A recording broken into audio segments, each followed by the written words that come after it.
มีหลายคนถามข้าพเจ้าอืมสุดยอดการลงทุนและการเฮ็ดธุรกิจมันแม่นตัวใดแท้อืมในนามที่ค่อยเป็นอ่าที่ปรึกษาการลงทุนเนาะมาเป็นเวลาเกือบ20ปีเนาะเริ่มแต่ปี2008ถึงปัจจุบันข้าพเจ้าสรุปได้ดังนี้เนาะสุดยอดการลงทุนหรือการเฮ็ดธุรกิจเนาะอืม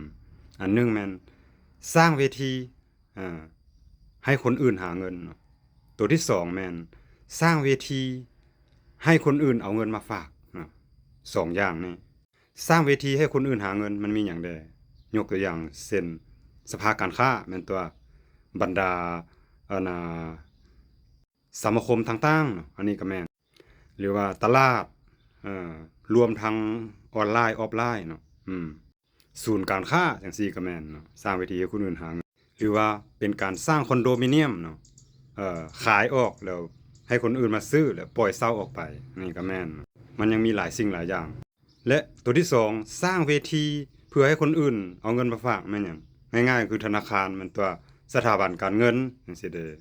หรือว่ากองทุนเนาะต่างๆนานาหลายสิ่งหลายอย่างเจ้าจะสังเกตเห็นโลดเมื่อ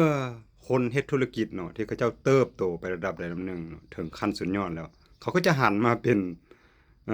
ธนาคารสถาบันการเงิน